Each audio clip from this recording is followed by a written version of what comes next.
What's cracking, y'all? You are now watching Boo TV. Appreciate you for stopping in. Like, comment, subscribe, hit the bell, stay notified, and let's get into the topic for today. The Los Angeles Lakers avoid going down 2-0 by getting their revenge, for lack of a better word, against the Minnesota Timberwolves in Game 2 at Crypto with a 9-point victory, 94-85.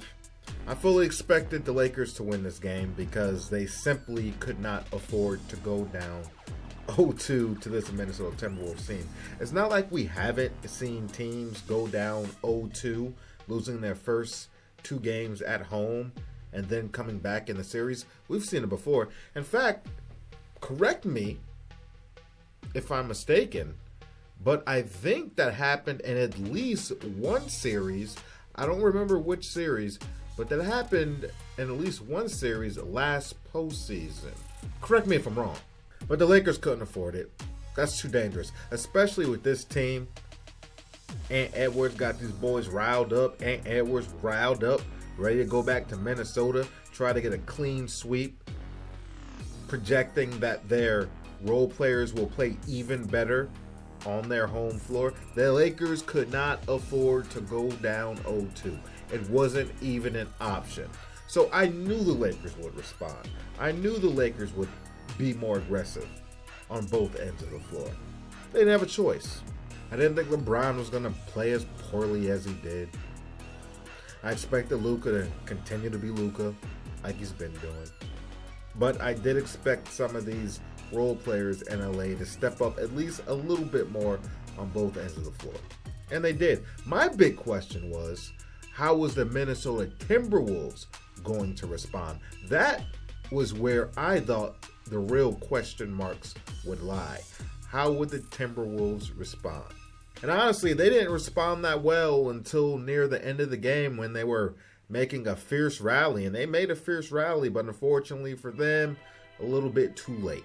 The Minnesota Timberwolves got nothing offensively outside of Anthony Edwards and Julius Randle. And I mean absolutely nothing. Meanwhile, the Lakers got much better contributions from their bench, to be expected. I believe I had the Lakers winning this series in 6, if I'm not mistaken. And while I don't know if that 6 prediction is going to go well, I'm still sticking with the Lakers to win this series. But I would be lying to you if I told you I wasn't concerned. I am concerned. I am. This victory did not give me much confidence moving forward into Minnesota. I would have liked to see us blow them out, maybe score some more buckets. But the game really, in the end of things, ended up being much closer than I was comfortable with. Even though we led pretty much damn near the entire game, if not the entire game. If the Timberwolves ever did have a lead, it was in the beginning and it couldn't have been for very long. Here's the thing. I expect the Minnesota Timberwolves to play much better at home. Those role players that were complete dog shit in Game 2, I can't see them being that bad back home in Minnesota. I just can't see it. And I expect Ant-Man to be even better in Minnesota than he's been in LA. And he's been, for the most part, pretty spectacular, all things considered. So I'm worried that the Lakers won't come out with the sense of urgency that they should in Minnesota. And I'm worried that they might not be able to meet the Minnesota Timberwolves level of play. It does concern me. It does. And I know how this Lakers team is on the road when they play some of the better teams in the league. They don't look so hot. They really don't. They really don't. They have often had this Jekyll Hyde mindset and performances over the season. But if you can't win on the road, you have no business in the playoffs. You will not win a championship if you can't win basketball games on the road. If that's not in your DNA, you're not a contender. I expect the Minnesota Timberwolves to continue to attack Luka Doncic as much as possible. Put him in LeBron and a lot of screen action. Get him in a lot of switches. And expose them defensively. And that is what I'm worried about. I can't stress this enough. Rudy Gobert is the most overrated player I have ever seen in my life. He's up there. This guy is complete dog shit. I have never seen a big, probably since Kwame Brown, that was such a fumble fingers with the basketball. Rudy Gobert, in the opportunity, in the moments he's able to secure a rebound, he can't keep his hands on it. He can't secure the basketball. And he lacks big man fundamentals. You grab the rebound, you keep the ball high, and you put it right back up. What are you doing? You are at the rim. You grab the rebound, but you want to continue to bring the ball back down to gather, to go back up, knowing all these small people are waiting for you to bring that ball down so they can get their hands on it. This is what I'm talking about. You keep telling me these guys are so skilled, so much better, and they have a low basketball IQ. Keep the ball high. Go right back up with it. You don't even have to jump. Rudy Gobert is, and you see why Minnesota Timberwolves players are reluctant to pass to him. They actively try to avoid passing to him. Garbage. People keep trying to tell me Rudy Gobert is a top 10 player in the league just based off his defense.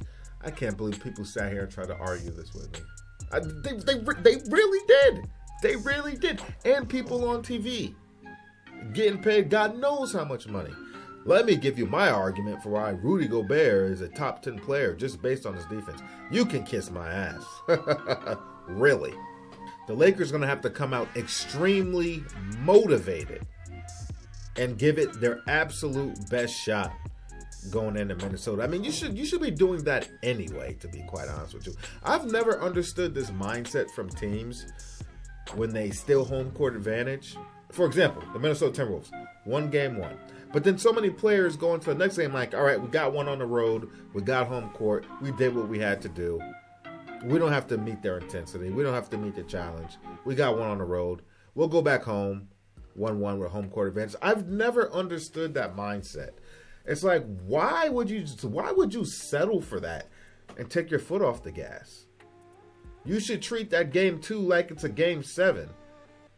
Why don't you put your foot on their chest so that you could go back home and then put your foot on your throat by going up 3-0? I've never understood that mindset because so many teams often fail to meet the intensity and the energy of the team that just lost a home court advantage and is down a game. I will never understand that. For me, every game's a game 7. I don't want to steal 1. I want to steal 2 on the road. So weird. Happens so often. I think one reason the Lakers were able to win this game is that they won the rebounding battle. That's something that we used to see back in the day. Typically, the team that won the rebounds typically won back in the big man era. Nowadays, it's the team that's connecting on the most amount of threes. But I think the Lakers rebounding had a lot to do with why they were able to win this game. LeBron and Luka especially hit the boards hard. And that's a big reason why, in my opinion. You would think Gobert, with all his size, would grab more than 6 rebounds, but he's a soft sack of dog shit that's worthless, in my opinion. Very interested in seeing what happens in Game 3, but like I said, I definitely am concerned. This game did not give me a whole lot of confidence. I felt like the Lakers, came out like their life depended on it and got out of LA with a 9-point victory, with the Minnesota Timberwolves getting absolutely nothing from their bench, getting out rebounded and shooting very poorly. Side note, I thought it was funny how over the last couple of days after the Lakers loss, where the only player in a Laker uniform that played well was Luka Doncic, I found it very hilarious how most of the people on television were criticizing Luka as if it was his fault the Lakers lost, but not mentioning anything about the other players and LeBron not showing up to battle at all. somehow Luka, the only guy that showed up to play, he got the blame. I was like, what? Okay. Luka needs to learn how to impact the game in more ways than scoring. Well, he showed up with scoring and playmaking, but how about the other guys that weren't shooting well? How about they learn how to impact the game outside of scoring? Because the Lakers sure could have used some of that. Maybe some more defense. Maybe some more rebounding. I thought that was funny. I was like, how the hell is Luka getting the run of the blame here? Because if the shoes were swapped and it was LeBron James that had that stat line and Luka had LeBron's stat line, they still would have blamed Luka for not showing up because his stats weren't that good.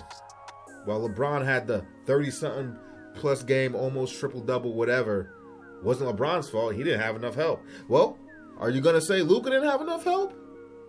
You see, I hate when the media does this, but I see what they're doing. I know what they're doing. That was not Luka Doncic's fault. Stop that. Anyway, folks, that's all I gotta say about it, man. Sticking with my Lakers pick, but I am definitely concerned. No lies about that. Pop down in the comment section. Let me know what you think about it. Like, comment, subscribe, hit the bell, stay notified. Catch you on the next one. We out, baby.